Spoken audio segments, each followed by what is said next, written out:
The taxi stopped in front of the small craftsman house with the white porch and the crooked wind chime. Eve paid the driver with careful hands. Her fingers still shook from the hospital, and the plastic wristband rubbed her skin. She did not want the driver to see her fear, so she smiled and said she was fine. She was not fine. Her chest hurt the way a bruise hurts when you breathe too deep. The doctor said, "No stress. Walk slow. No stairs if you can help it." She promised she would listen. She stood on the porch and touched the rail, the one Ben fixed last spring. The evening air smelled like rain and laundry soap. A tiny light glowed inside the house. She thought of the plant by the window, the one that always leaned toward the sun. She thought of the photo of baby Mia in the yellow onesie. "Home," she told herself. "You are home." Eve pressed the bell. Footsteps came fast. The door opened a crack. Sasha stood there with her arms folded and her mouth tight. Her hair was tied up with one of those silk scarves she liked. Her eyes went up and down Eve's body and then slid away, like she was looking at a bill she did not want to pay. "Where's Ben?" Eve asked softly. "I tried to call." "At work," Sasha said. Her voice was clipped. "He took a late shift." "Oh," Eve said. "That's good. They need him." She tried to smile. "It was a long day. I'm glad to be back." Sasha did not widen the door. "Eve," she said, "we can't do this anymore." "Do what, dear?" "Carry you," Sasha said. "We're drowning. The cards are maxed out. The baby needs formula, the car needs brakes, and—" She took a breath and raised her chin. "No money, no room." "I'm sorry." The words were small and sharp, like stones thrown at a window. Eve felt them strike the soft place just under her ribs. For a second she saw black dots. She set her hand on the doorframe to keep steady. She could hear the doctor in her head. "Do not argue. Do not raise your voice. Sit if your heart races." "I have my medicines," Eve said, trying to keep her voice level. "I will pay for the groceries tomorrow. We can talk when Ben is home." Sasha shook her head. "Talk won't change numbers. We can't afford this. We can't afford you." She looked past Eve at the taxi still idling at the curb. Her face hardened in a way Eve had never seen. "I'm serious. You can't stay." The porch light hummed. The wind chime tapped once, then went still. Eve swallowed. 1,000 answers pushed at her lips. She could have said, "I raised your husband in this house." She could have said, "I covered the down payment." She could have said, "I watched your baby when your store had a sale and you were gone till midnight." She could have said many things. But the doctor's warning held her voice shut like a hand. "All right," Eve said. The words felt like glass in her throat. "I hear you." She stepped back one slow step, then another. Her shoes found the top stair. The night seemed to lean over her. For a moment she thought she might cry. She did not. She would not cry on this porch. Not in front of this girl who was family and was also, somehow, a stranger. Sasha closed the door. The latch clicked. The sound was very small and very loud at the same time. Eve stood there, alone on the porch with her paper bag of medicines and her walking stick and the old coat she had taken from the hospital lost and found because her own cardigan was too thin. She breathed in, then out. She counted to 8. She waited until her heartbeat slowed enough that she could move without wobbling. The taxi driver rolled down his window. "Ma'am, you need to go somewhere?" "Yes," Eve said. "Back to the motel, please. The one near the hospital with the blue sign." They drove in silence. The city lights smeared on the wet road. The driver turned on the radio very low. A woman sang about a small town and a long road home. Eve put a hand over her sternum and felt the bump of the bandage under her blouse. The pain was dull now, like a memory. At the motel, the clerk gave her a key to a room that smelled like old lemons and window cleaner. The bedspread had a pattern of little squares, some faded, some bright. Eve set her bag on the chair and sat down on the edge of the bed. The springs creaked. She took off her shoes and lined them up neatly. She swallowed a pill with tap water. It tasted like metal. She stared at the ceiling and thought about numbers. Not the kind Sasha had hurled like a weapon. Real numbers. Dates. Accounts. Receipts. She had kept books for a whole school for 25 years. She understood money the way a baker understands flour. How it holds shape, how it can blow away if you are careless, how a little saved each week fills a jar by winter. She had not wanted to scare Ben, so she had not told him the whole plan before surgery. You never tell everything when fear is in the room. But the plan was simple. She had a primary insurance and a small supplemental policy she bought last year on her lawyer's advice. She also moved the house into a trust with her name as trustee. It helped with paperwork and kept things clear. She had paid the attorney in cash from a savings envelope she had started when Ben first said he wanted to marry. She took out her phone and opened the email from the hospital billing office. Claim received, it said. Processing. She took another breath, steadier now. Tomorrow she would call. She would ask for the final code. She would get the words she needed, paid in full. She could almost see the stamp. Eve set the phone down and looked at the small motel table. It had a plastic pen and a pad that said welcome in blue letters. She wrote 3 lines. Call insurer at 8 a.m. Ask for statement and receipt. Take photo of deed. She folded the paper and slid it into her purse. She thought of Ben's laugh when he fixed the porch rail. She thought of Mia's soft hair under her palm when the baby fell asleep on her chest. She thought of Sasha's face at the door, hard as a plate left too long in the oven. Fear does that to people, she told herself. It makes them cruel when they think it's the only way to be safe. Thunder rolled far away. Rain began to tap at the window. Eve pulled the heavy curtain and lay down. The bed was not comfortable, but it was flat and it did not argue with her. She turned on the little bedside lamp and watched the light make a small island on the wall. The doctor had said to rest. Rest is sometimes the bravest thing, she thought. Her phone buzzed once. A message from Ben. Gran? You okay? I'm on late shift. I'll call when I clock out. There was a photo of baby Mia holding a wooden spoon like a trophy. Eve smiled without meaning to. She typed, I'm safe. Talk tomorrow. Kiss the baby. Then she put the phone face down. Outside, a car door slammed and footsteps hurried past. Somewhere a TV laughed and then went quiet. Eve closed her eyes and listened to the rain. She pictured the morning like a clean sheet of paper. Phone call. Statement. Photo of the receipt. Photo of the deed. No raised voice. No begging. Just facts, given calmly, like numbers in a ledger that tell their own story. She breathed in. She breathed out. The pain eased another inch. Sleep came slowly, then fully, like a tide that decides, at last, to return. Morning came with a gray sky and thin rain. Eve woke before the alarm. For a moment she forgot the porch, the closed door, the small click of the latch. Then she remembered everything, and the room felt colder. She sat up slowly and pressed her palm to her chest. The ache was there, but it was steady. She could work with steady. She boiled water in the little kettle and made tea from a wrapped bag the motel left by the cups. She broke a cracker in half and ate it with care. Then she opened her purse and took out the note she had written last night. 3 lines. Simple steps. She felt better just looking at them. At 8 o'clock sharp, she called the number on the hospital billing email. A recorded voice thanked her for her patience. She held the phone and listened to soft music and rain on the window. When the clerk answered, Eve spoke in a calm, polite voice. Names, birth date, discharge date. The clerk typed, then said, I'm seeing your claim here. The primary insurance paid most of it, and your supplemental plan covered the rest. Balance is 0. Could you send me a receipt that says paid in full? Eve asked. Yes, ma'am. I'll email it now. Do you need a stamp, too? A stamp would be helpful, Eve said. Thank you. She refreshed her inbox. A minute later, a PDF arrived with a red stamp across the balance.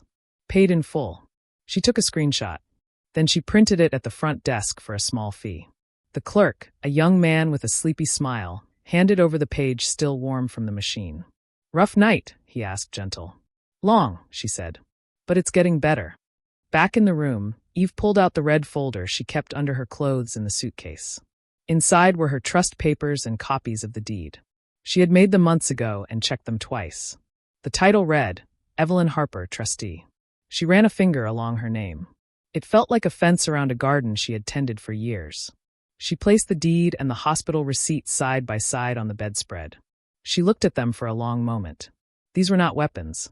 They were facts. Facts do not shout. They stand still and let the light hit them. She set her phone camera to focus and took neat photos from above. Click. Click. She checked the images to make sure the words were sharp and the names clear. Then she typed a short message to Sasha. She did not add anger. She did not add pain. She kept it to the point. Bill is paid. House is mine. We will talk when Ben is home. She attached the 2 photos and pressed send. The 3 dots appeared almost at once. Then a call came in. Sasha, the screen said. Eve let it ring twice before she answered. Eve. Sasha's voice was smaller than last night. I got your text. This is a misunderstanding. I didn't mean I was stressed. Please come back. We'll figure it out. I will come by this afternoon, Eve said, voice even. I want to speak with Ben present. Ben's on shift until 3, Sasha said quickly. But I can. I will come when Ben is home, Eve repeated. We will talk then. There was a pause. Rain ticked on the window. When Sasha spoke again, her tone was soft, like she was talking to a customer. Of course. It's your home too. I was worried about the bills, and please don't be angry. I am tired, Eve said. I need to rest. We will speak later. She ended the call and placed the phone face down. Her hands were steady. She could feel her heartbeat, slow and regular. She sat at the table and wrote another small list. Rest now. Pack papers. Call lawyer for appointment tomorrow. She dialed her lawyer's office and left a message with the receptionist. I'd like to review my trust and set some boundaries for my household, she said. The receptionist gave her a 10 o'clock slot for the next day. Bring any documents you want on file, the woman added. We'll scan them. Eve slid the deed and receipt back into the red folder. She added the printed email, her insurance card, and the list she had just written. She zipped the folder and tucked it flat at the bottom of her purse. She changed into a clean blouse, brushed her hair, and looked at herself in the mirror. The skin under her eyes was dark, but her gaze was clear. She looked like a woman who could hold a line. Her phone buzzed with a new message. It was from Ben. Gran, I saw your text to Sasha. Are you okay? I can be home at 3. I'm sorry if she said anything harsh. Eve typed back. I'm safe. We will meet at the house at 3. I'll bring tea. She lay down for a while with the curtain open just a little. The rain had eased and a pale light spread over the parking lot. A sparrow hopped across a wet car hood, shook itself, and flew away. Eve closed her eyes and let her breath fall into a slow rhythm. She did not sleep, but she did something close to it. At noon she walked to the deli next door and bought a small soup and a banana. The owner, an older woman with quick hands, noticed the hospital band. You rest, honey, she said. Hot soup helps. It does, Eve said, and she meant it. The soup warmed her from the center out. She went back to the room and sat with her tea until her watch said 2:30. Then she packed her purse, the red folder, her medicines, and her coat. She checked the note on the table to make sure there was nothing she had forgotten. Phone, wallet, keys, papers, calm voice. That last one was not an item you could put in a bag, but it was the most important. She ordered a ride and stood under the motel awning. The air smelled clean after the rain. When the car arrived, she climbed in carefully and told the driver the address. As they moved through the streets, she watched the neighborhood slide by. The bakery with the chalkboard sign. The park where Ben taught Mia to wave at the ducks. The corner where the bus shelter always collected fallen leaves. It was all the same, and it was not the same, because now she knew how thin a door could be between family and not family. The car stopped in front of the house. The porch rail Ben had fixed was still straight. The wind chime gave a soft sound, like a spoon against a glass. Eve thanked the driver and stepped onto the walk with steady feet. She felt the red folder in her purse like a level stone. She wasn't here to fight. She was here to show the truth and speak her terms in a calm voice. Her phone buzzed. Ben, I'm almost home. Another message popped up from Sasha. I put on tea. See you soon. Eve climbed the steps one by one. She placed her hand on the door, her own door, and waited for the knob to turn. She was ready to talk. She was ready to listen. She was ready to keep what must be kept. Ben's car pulled up just as Eve reached the porch. He jogged from the curb, grease still on his sleeves from the shop. Gran, he said, catching his breath. Are you okay? I'm here, Eve said. Let's go inside and talk together. Sasha opened the door before they could knock. Her smile was thin. The smell of tea drifted from the kitchen. Come in, she said. I made chamomile. For your heart. Eve stepped into the hallway she knew so well. The pictures on the wall were the same. Ben in his graduation cap. Baby Mia in a knitted hat. The house looked warm and clean. It was strange to think of it as a place she could be locked out of. She set her purse on the entry table and felt the weight of the red folder inside. Ben stood beside her like a guard and a child at the same time. They sat at the kitchen table. Sasha poured tea and kept talking to fill the air. I didn't sleep, she said. I said things I didn't mean. I was scared. The bills. Ben lifted a hand. We'll listen, he said. but we'll also be honest. Eve took out her phone and placed it face down. We will speak calmly, she said. What happened at the door cannot happen again. Sasha nodded quickly. Of course. Never again. A knock sounded on the front door. 3 light taps, then the door opened a little. A woman stepped in with a clipboard and a soft scarf around her neck. She carried a laser measure and a wide smile. Hi, I'm Jenna from Bright Nest Realty, she said. Here to measure the rooms and take some photos before we list. The stager loved the light through that front window. Silence spread through the kitchen like cold air. Ben stood up. Before you what? List, the woman said, still cheerful. Then she saw their faces and her voice slowed. Is this not a good time? I was told today at 3 was perfect. Who told you that? Ben asked. The agent glanced at her form. Sasha Carter. She looked at Sasha with a polite question in her eyes. Color drained from Sasha's face. Her hands curled around her teacup. I only asked for an opinion, she said fast. Just to see options. I wasn't going to do anything without you.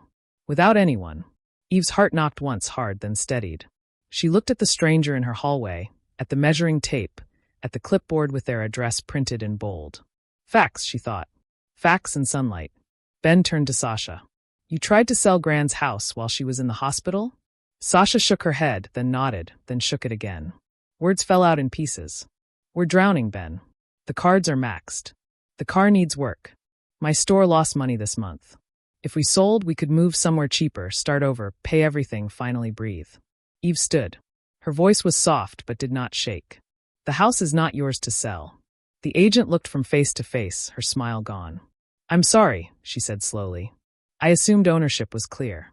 If this is the owner, she nodded at Eve, then I need her signature for anything. I'll give you space. She backed toward the door in small, careful steps. Wait, Ben said gentler now.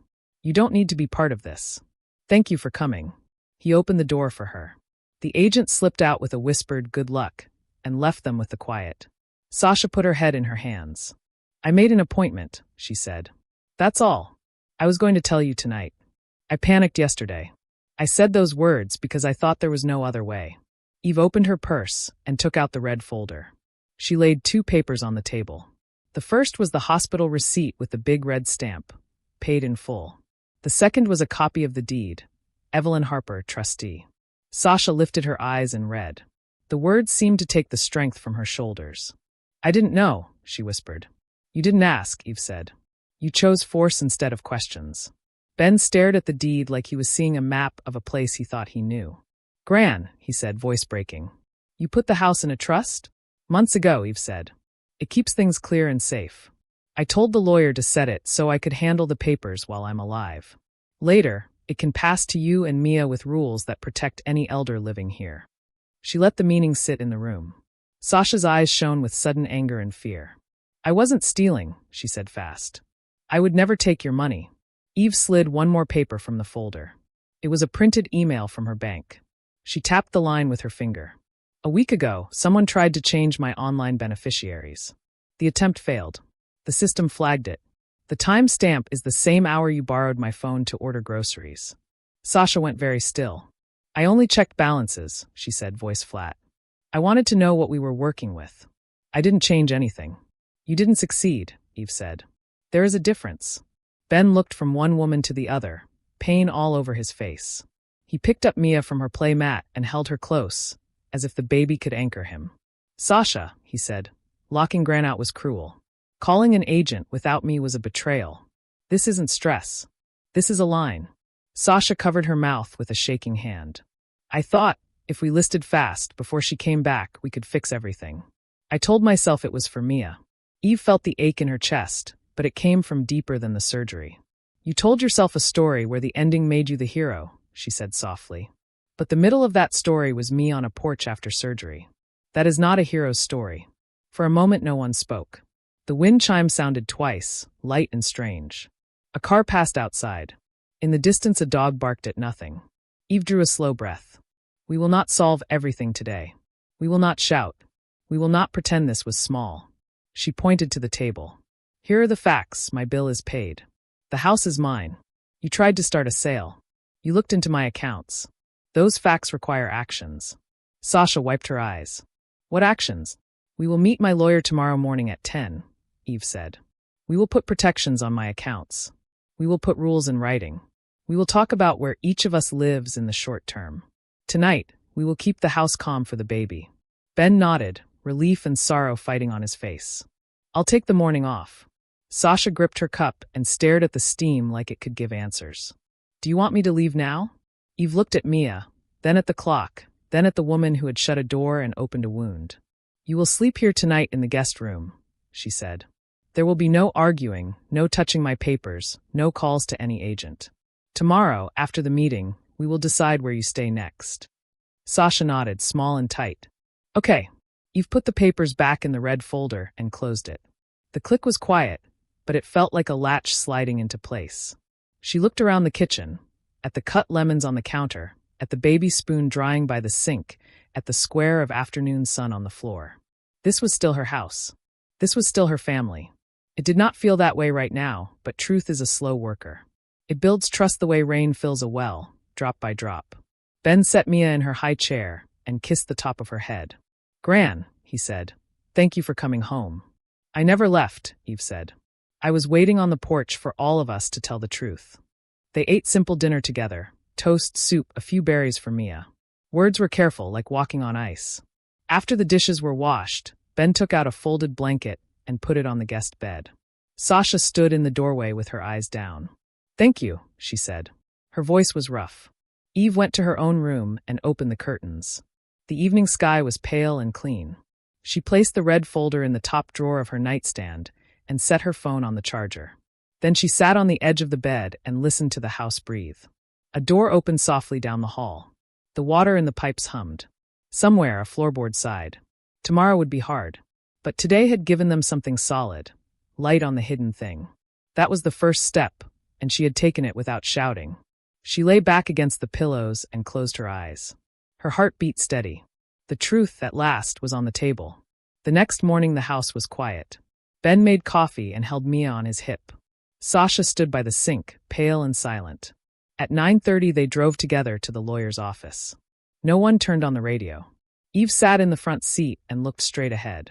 Her red folder rested on her lap like a promise. The lawyer met them in a small room with a long table and lemon polish in the air. She spoke in a calm voice and asked simple questions. What happened at the door? What steps do you want to take? Eve answered in clear, short sentences. Ben added facts when needed. Sasha kept her eyes down and twisted a tissue in her hands.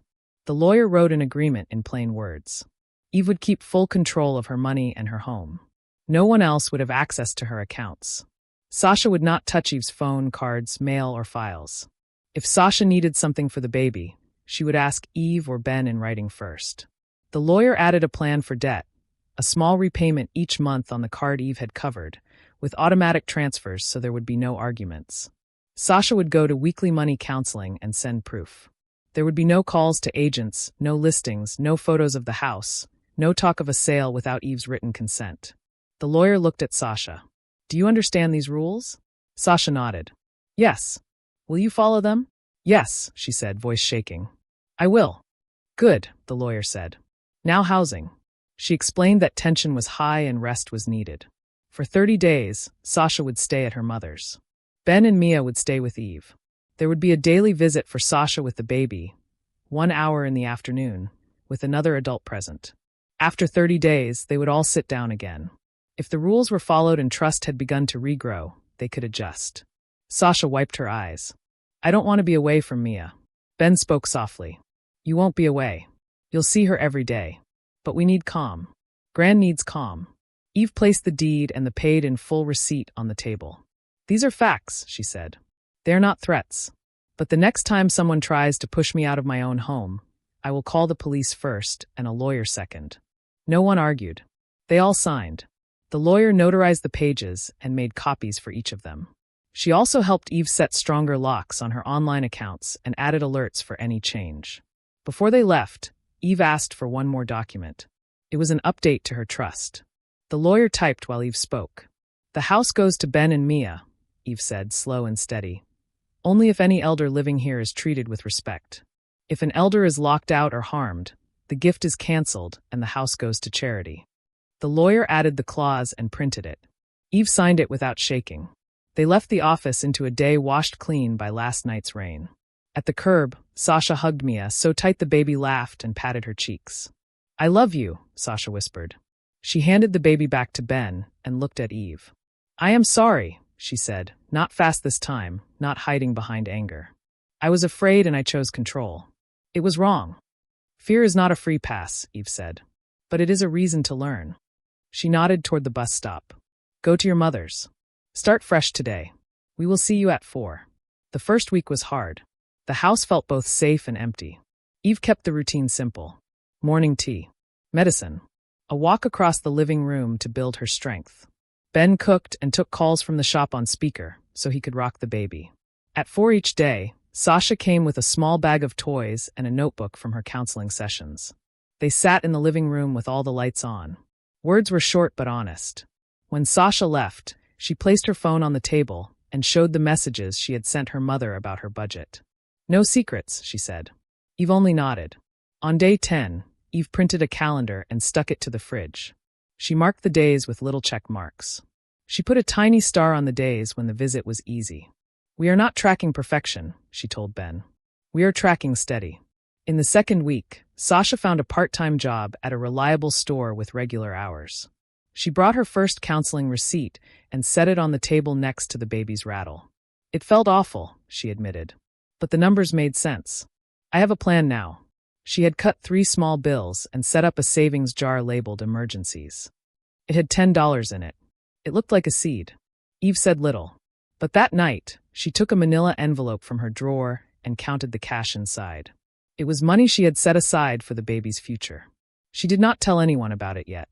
She wanted actions to speak for a while longer. At the 30-day meeting, they went back to the lawyer. The room smelled like lemon polish again. The lawyer asked, "How did it go?" Ben showed the calendar. "Most days are plain. Some have stars. No fights. No broken rules." He looked at Sasha. "She's trying." Sasha handed over the counseling notes and her budget sheet. Her voice was small but clear. "I was wrong. I said cruel things because I felt cornered. I am learning that control is not safety." Eve listened. She thought about the porch and the click of the latch. She also thought about Sasha showing up every day on time, with gentle hands and no excuses. She thought about Mia's laugh when both parents were in the room and the tension did not rise like smoke. "We will adjust," Eve said. "You may come for 2 hours each day now. On Sundays, we will eat together. After another month of steady days, you may move back, if we all agree, and if the rules stay." Sasha nodded and cried without sound. Ben took her hand. Mia grabbed both their thumbs and smiled wide, as if she had solved something big. Weeks passed. The house felt normal again in small ways. Eve's herbs on the windowsill stood straight. Mia learned to clap. Ben fixed a loose handle on the hall closet and wrote out a menu for the week so he would not panic about money at the store. Sasha brought a notebook with plan written on the cover. Inside were lists, meals, bills, goals, words she would use instead of sharp ones when she felt fear rise. One Sunday afternoon, after dishes and soft music, Eve went to her room and returned with the manila envelope. She set it on the table between them. "This is a small education fund I started for Mia," she said. "I paused it because I needed to see steady days. Today I am adding to it, and I am adding a rule." She looked at Sasha and Ben. "If either of you shames an elder in this house, the fund pauses again. If you show respect, the fund grows." Sasha met Eve's eyes and did not look away. "Thank you," she said. The words were simple, and for once they felt complete. Later, when the house was quiet, Eve stepped onto the porch. The wind chime made a soft sound. Across the street, a child drew with chalk on the sidewalk. Eve thought of the night she stood here with her bag of pills and the coat that wasn't hers. She also thought of today, of papers signed, of rules kept, of a baby laughing because the adults had learned to breathe. The door behind her opened. Sasha stood there, hands loose at her sides. "Can I sit?" she asked. "For a while," Eve said. They sat together and watched the sky go pink. They did not talk about forgiveness. They did not talk about the past. They watched a neighbor water her plants. They listened to the world, which kept going whether people were wise or foolish, kind or cruel. When the porch light came on, Eve stood. "It's time to lock up," she said, and then added, gentle but firm, from the inside. Sasha nodded. Together they went in. The door closed, and this time it stayed closed the right way, to keep a family safe.